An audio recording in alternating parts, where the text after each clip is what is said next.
La Real Academia de Bellas Artes de San Fernando acoge una exposición organizada por la Comunidad de Madrid, que tiene el título de El ingenio al servicio del poder, los códices de Leonardo da Vinci en la corte de los Austrias.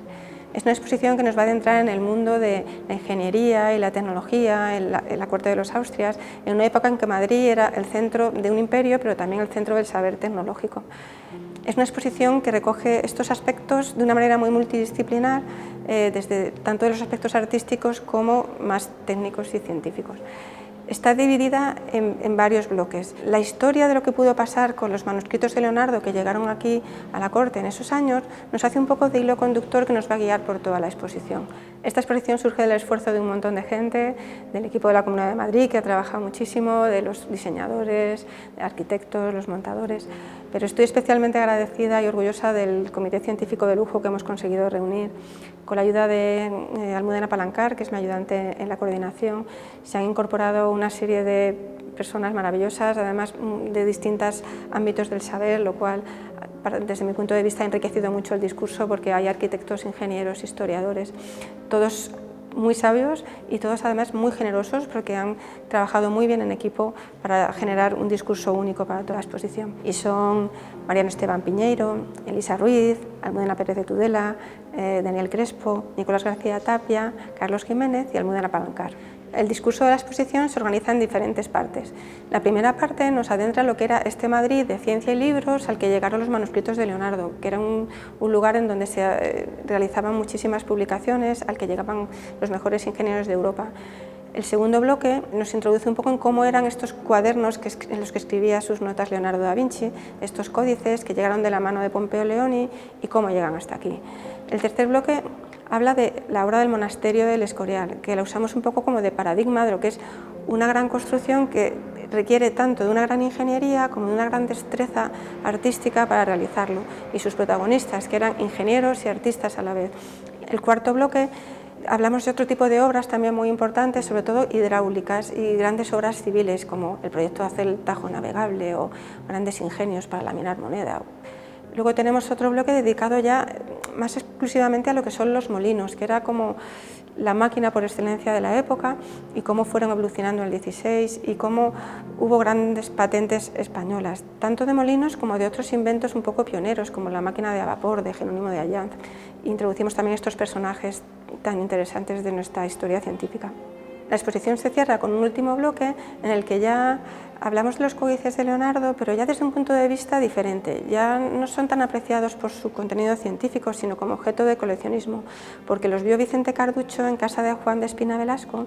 Ya estamos en el siglo XVII y presentamos ese mundo barroco de gabinetes de maravillas, y cerramos el bloque con una aportación muy bonita de este propio edificio, de los fondos de la Real Academia de Bellas Artes de San Fernando, con una serie de dibujos que son copias de Leonardo da Vinci, pero de gran calidad y de épocas muy antiguas. En cuanto a los audiovisuales, en vez de hacer como a veces es normal en las exposiciones, de hacer como una especie de audiovisual más grande a la entrada y ya está, en este caso hemos decidido hacer pequeños audiovisuales que se intercalan prácticamente en cada una de las zonas, porque estos audiovisuales llevan un poco el contenido de la exposición. Eso hace también que son audiovisuales un poco que mezclan muchas técnicas distintas. Se están usando recreaciones en 3D, grabados antiguos, técnicas de animación. La idea es ofrecer una imagen de lo que pasaba y poder contarlo usando técnicas de nuevas tecnologías. La imagen queremos que sea un poco moderna, un poco actual, para que puedan ser piezas entretenidas y que lleguen al gran público. Se ha trabajado la calidad de imagen con mucho cuidado. Hay dos producciones que están hechas en 4K, en grandes pantallas. Entre otras cosas, tienen un rodaje que hemos hecho en 4K en el monasterio del Escorial, gracias al Patrimonio Nacional, para que se pueda apreciar en todos sus detalles la hermosura de esas obras que se hicieron allí. Y luego tenemos recreaciones tridimensionales, un pequeño videomapping que nos cuenta la historia de los manuscritos y unos pequeños teatros virtuales que simulan una especie de holografía para que se vean las máquinas en funcionamiento. Todo esto que vemos en planos luego lo vemos como funcionando en estos vídeos. En cuanto a las piezas, es difícil seleccionar algunas porque creo que hay una colección de piezas muy interesante. Pero, por ejemplo, en instrumentos científicos, creo que el compendio de Felipe II que nos presta el Museo Naval es precioso, así como el astrolabio que nos deja el Museo Arqueológico Nacional. De las publicaciones yo destacaría la obra de Labaña, de la descripción del universo, el libro del Templo del Rey Salomón de Villalpando y sobre todo los 21 libros de Juan el Oturriano, que es una joya bibliográfica de la Biblioteca Nacional. En cuanto a las esculturas, tenemos el busto de Juan el Oturriano atribuido a Pompeo Leoni del Museo de Santa Cruz, que es una belleza, y un busto de Felipe II más pequeño que nos cede el Museo del Prado, también atribuido a Leoni.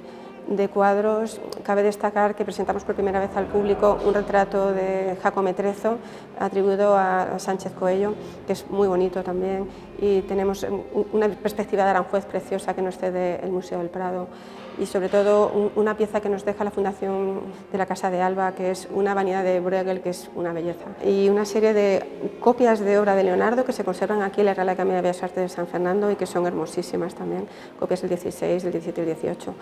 Luego también hay una serie de obras, de planos y patentes que son también muy interesantes y que contienen una información bonita y a veces también curiosa.